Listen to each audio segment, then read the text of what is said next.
L'héroïne de cette histoire s'appelait Athanasia, un nom qui signifiait éternité.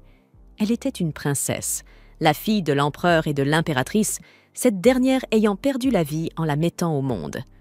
Avant de mourir, Diana, sa mère, lui laissa un baiser magique, bien que nul ne sache exactement ce qu'elle transmit à sa fille à ce moment-là. Après la mort de l'impératrice, l'empereur, fou de douleur, ordonna que tout fût brûlé et détruit, ne laissant en vie que l'enfant, la princesse Athanasia.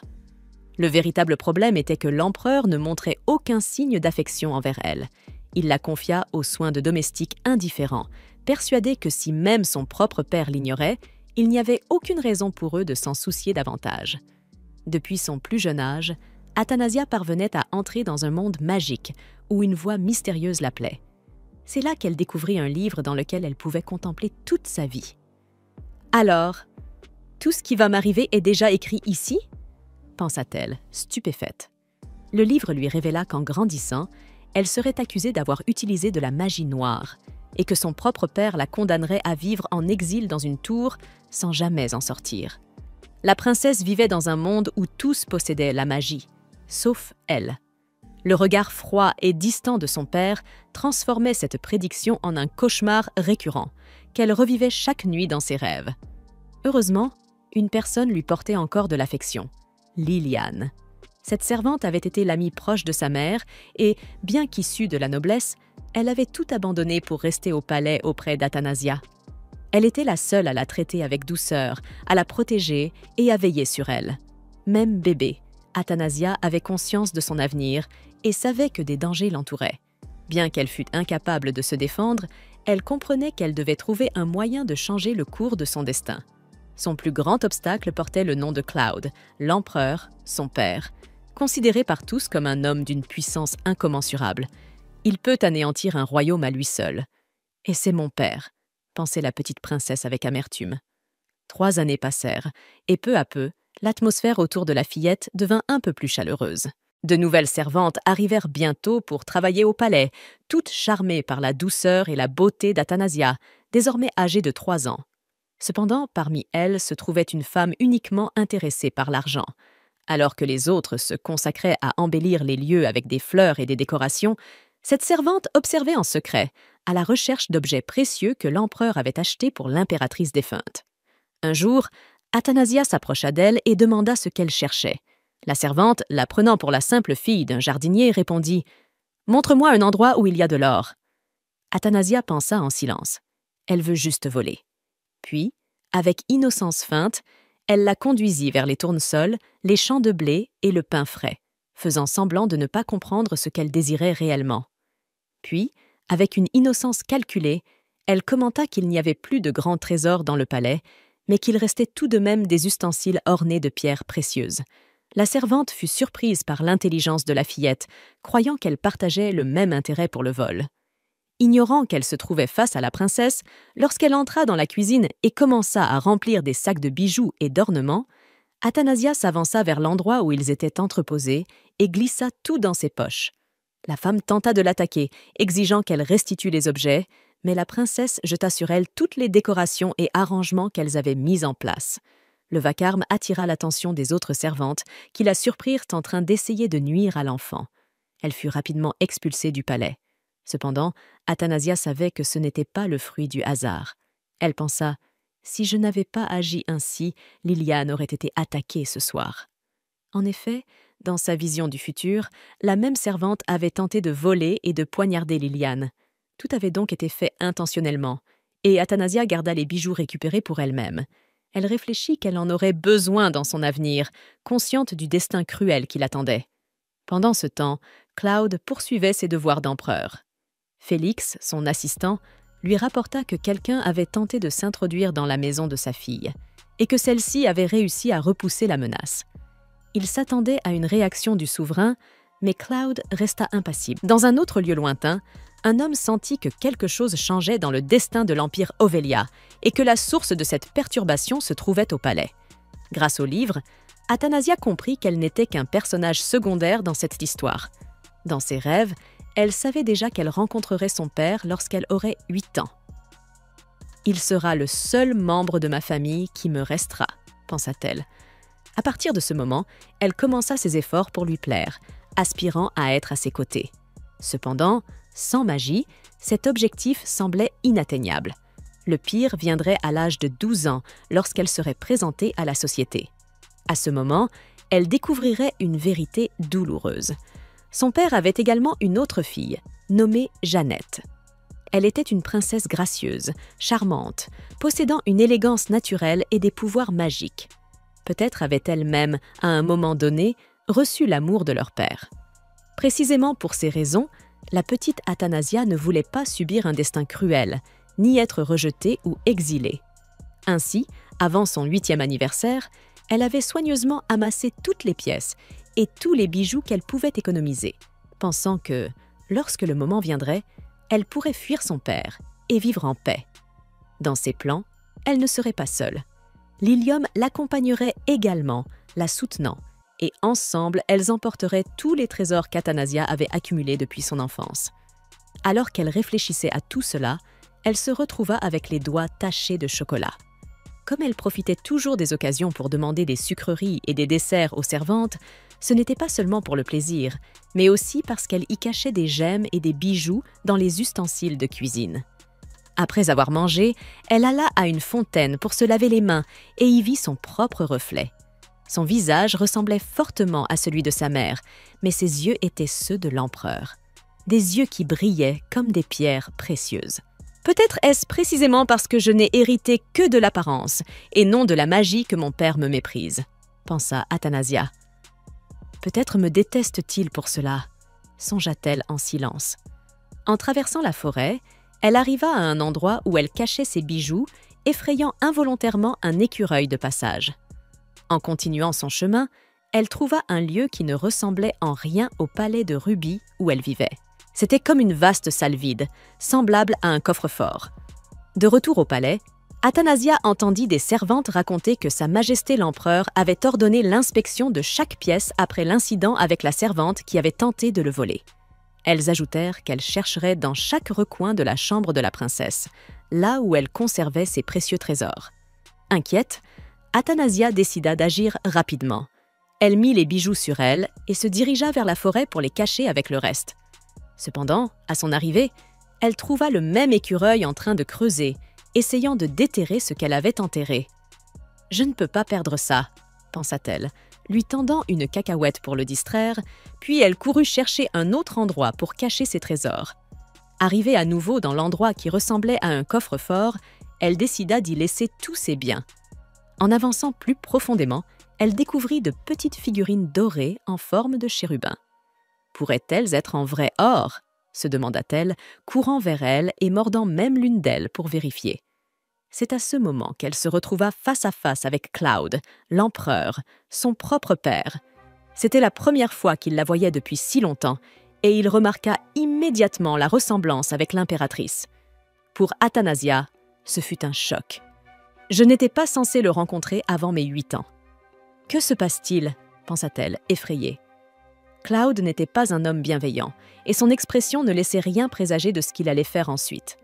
Félix, qui se trouvait à proximité, parut inquiet en voyant la petite fille devant le souverain. L'empereur tenta de se souvenir de son nom, celui qu'il avait entendu des serviteurs au moment du décès de l'impératrice. S'approchant d'Athanasia, il surprit tout le monde en déclarant presque d'un ton désinvolte qu'elle était potelée, en lui pinçant fermement les joues. Il ordonna ensuite à Félix de préparer du thé, car il allait prendre le thé avec sa fille. On lui servit quelque chose de sucré, mais Athanasia resta figée, choquée. Pour elle, cet homme était celui qui, dans le futur, la détesterait, l'exilerait et la condamnerait pour sorcellerie. Ce qu'elle voyait devant elle semblait impossible. Cloud, de son côté, l'observait en silence, hésitant, se demandant si elle serait capable de parler. « Oui, je peux », répondit timidement Athanasia, tandis que Félix expliquait que les jeunes enfants pouvaient se sentir timides face aux étrangers. Furieux, Cloud renvoya Félix afin de rester seul avec sa fille. L'empereur commenta alors son nom. Il dit qu'Athanasia était un nom grandiose, chargé de significations telles que l'éternité et l'immortalité, digne des héritiers du trône. « Même moi, je n'ai pas reçu un nom aussi imposant », confessa-t-il. se rappelant que ce n'était pas son fils destiné à hériter du pouvoir, mais plutôt son frère, le véritable successeur, devenu tyran. Cloud l'avait assassiné et, par conséquent, avait pris le trône. Cela le tourmentait profondément, car bien qu'il fût empereur, il ne possédait pas un nom aussi noble que celui de ses propres filles. En pensant à Diana, l'impératrice, son expression changea, se souvenant de la manière dont elle avait choisi le nom Athanasia. Il demanda qui lui avait appris à se comporter ainsi, et la fillette répondit que c'était Lilium. Cloud révéla alors qu'il se souvenait du jour où Lilium était venu en courant vers lui, demandant la permission de s'occuper de la princesse, ce qu'il avait accepté. Peu après, l'empereur posa une question directe. Il voulait savoir si Athanasia savait qui il était. Confuse, elle ne sut comment répondre. « Dois-je l'appeler votre majesté ? Père ?» Sans trop réfléchir, elle laissa échapper d'une voix douce qu'il était son père. « Oh, j'ai fait une bêtise. Il doit me punir pour cela, » pensa-t-elle, affolée. Mais la réaction de Cloud fut inattendue. Ses yeux brillèrent, comme s'il avait pris plaisir à entendre sa fille l'appeler ainsi. Félix conduisit finalement Athanasia de retour auprès des serviteurs qui la cherchaient avec empressement. Il informa tout le monde que Sa Majesté souhaiterait sûrement la revoir, ce qui surprit les serviteurs. Peu après, Athanasia et Lilium furent convoqués auprès de Cloud, qui remercia la servante d'avoir pris soin de la fillette toutes ces années. Athanasia, intérieurement, n'en croyait pas ses yeux. « Il ne s'est jamais soucié de moi. Comment peut-il agir ainsi maintenant ?» Elle pensa, repensant constamment à l'avenir qu'elle connaissait.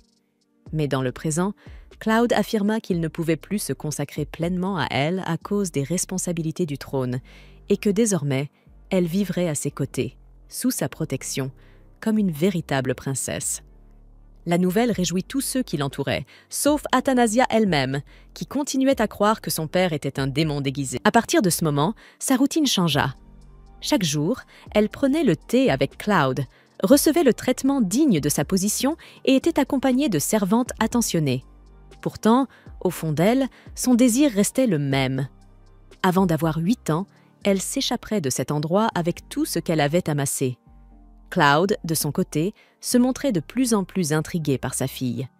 Il découvrit qu'elle aimait les objets brillants et commença à se rapprocher d'elle.